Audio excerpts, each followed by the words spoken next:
Désolée de vous dire ça. Je sais que vous êtes américain. Ne le prenez pas mal.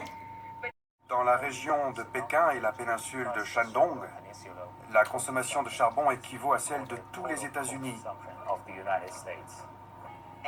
Une airpocalypse. Les écoles sont fermées, la toxicité a atteint son maximum. Je dois aller travailler tous les jours. Mais j'ai peur d'attraper un cancer si je respire cet air.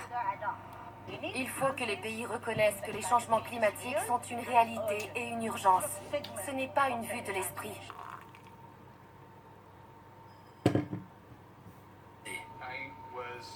Au lycée, j'étais le matheux scientifique.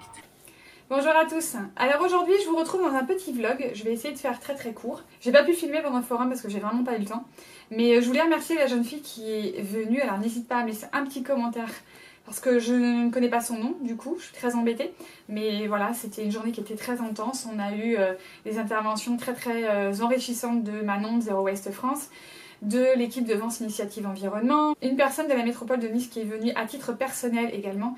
On avait des élus de la ville de Biot qui étaient très intéressés par la démarche et on a tourné à peu près une quarantaine de personnes, il y avait 35-40 personnes à peu près dans la salle, donc voilà, c'était un événement qui était très sympa. Pour parler d'autre chose, je vous ai mis quelques images d'un super documentaire qui est passé il y a 2 jours sur la chaîne de National Geographic, qui est encore disponible pendant quelques jours sur leur site, donc je vous invite à aller le voir. C'est un film qui a été réalisé, produit, je sais plus quoi, par Leonardo DiCaprio ça lui a pris 3 ans je crois, donc c'est un super documentaire. Je vous invite vraiment à le regarder. Et la troisième chose que je voulais vous dire, avant qu'il n'y ait plus de soleil, il n'y ait plus du tout de luminosité dans cette pièce, j'ai posté ce matin un article sur le Noël zéro déchet. Nous sommes le 1er novembre, on est à 2 mois de Noël, à quelques jours près. Et du coup j'ai posté un petit article ce matin parce que je veux vraiment faire de ce Noël, de cette fête, rester dans la transition tout en gardant cette démarche du zéro déchet. Mais je parle pas que déchets de cadeaux de Noël et tout ça.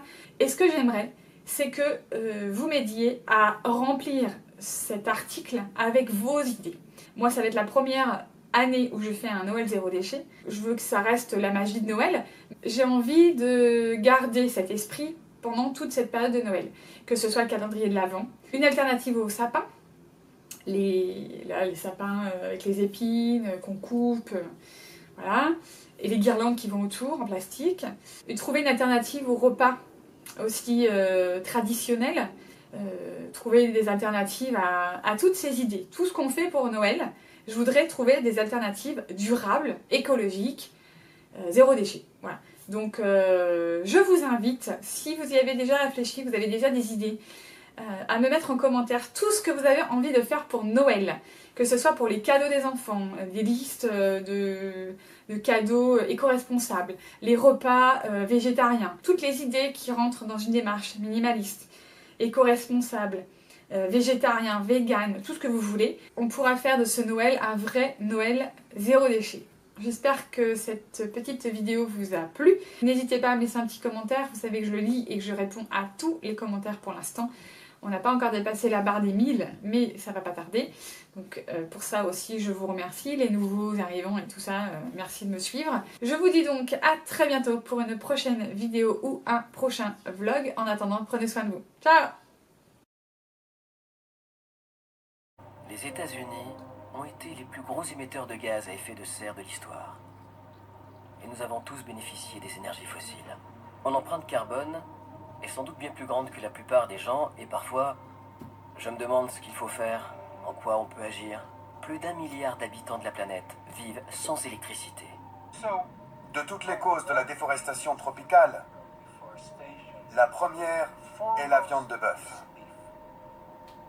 L'élevage bovin est l'utilisation de ressources la plus inefficace de la planète. Non, mais ce n'est pas...